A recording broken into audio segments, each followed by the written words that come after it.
Hey everybody, welcome back to Guns and Gadgets, your premier source for Second Amendment news. If you want Second Amendment news, this is where you'll find it. Hit subscribe. Do it now, I'll wait for you. Good.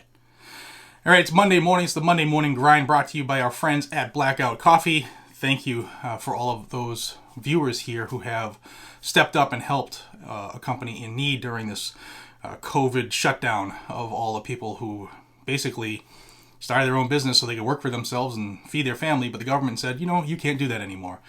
So if this is news to you, I'll have a link down below for Blackout Coffee. Please go buy a bag, or 2, or 19, or 30. They have 5-pound bags. They have all kinds of stuff. Help a brother. Help him feed his family. All right, he's a Pro 2A guy. He's a member of the family here at Guns and Gadgets. Thank you for your consideration. So let's talk about two things, actually. First off, I got a lot of messages, comments, DMs about a bill called HR 6666. Now, the title of that bill, I'll read it. It's the COVID-19 Testing, Researching, and Contacting Everyone Act, or TRACE Act, and that's the contact tracing that people have been talking about for the last 10 days or so. I got a lot of people who said, Jared, you need to check this bill out because it allows the government to rip people out of their homes if they test positive for COVID. And I figured, man, I'm not going to do a video on that because this is a Second Amendment news channel, and I don't want to stray too far away because people come here for 2A news. And I do have some 2A news following this, but I wanted to address this. I did read the bill. It's not very long. And honestly, it doesn't say anything in there about taking people from their home. I will read it to you real quick. There's like 6 lines, and then I'll talk about what today's actual video was about.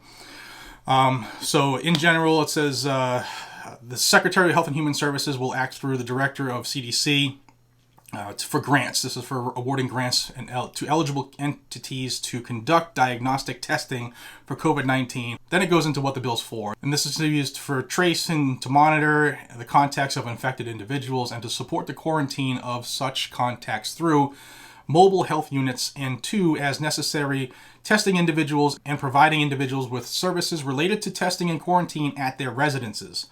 And then it goes into how the grants will be given out, and then it goes into the people who will be hired by their local municipalities to do this. It has to be a certain percentage of the residents in the community. And then it goes into authorization of appropriations, and they're asking for $100 billion to do this. Literally, guys and gals, there's nothing in there about removing people at all. It's so if you found that out from somebody, or it's something that I'm not aware of, shoot me an email. But I just want to tell people that, as written, HR 6666 says nothing about what a lot of people fear it does on paper. So let's get into what the actual reason I hit that record button for today. We all know that last week the Supreme Court had 10 cases in front of it, in which they were going to conference, and every one of those cases had to do, one way or another, about an infringement on the Second Amendment for people in this country. And 6 of those 10 cases, if off the top of my head, 6 of those cases had to do with the permitting process. And although I also am one of those people that believe a license to carry, or a permit, or whatever it's called, no matter where you live, it should be illegal, because there were previous Supreme Court decisions that said, you shouldn't have to pay a fee for a constitutionally guaranteed right. However, the Supreme Court has also said that licensing for firearms is acceptable in a couple different cases. And there were also a couple other cases. One of the big ones actually was from Massachusetts, is Werman v. Healy, in which it will address the assault weapons ban and the magazine ban that so many of these draconian Democrat states have. So the reason I'm coming back to you today on that is the way the Supreme Court typically operates is, if they kick a case down the line, they typically hear it in the next conference.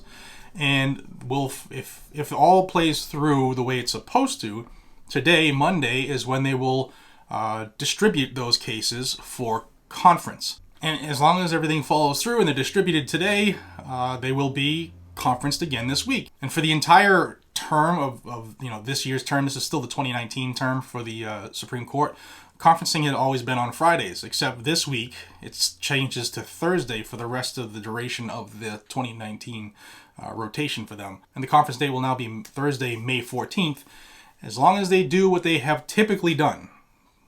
nobody knows until they do what they do. But we could hear some news today on whether there will be a conference this week.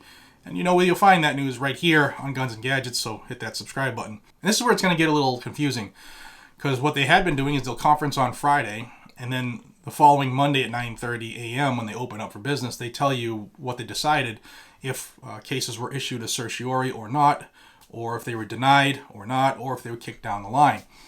And so I don't know if we'll find out Friday the following day, or if they'll still wait till Monday. So we'll see. I'll be digging into that. All right, guys and gals, I hope you have a fantastic day. That's the update on the cases in front of the Supreme Court. Until we see each other again, be safe, stay vigilant, and carry a weapon. Have a great day.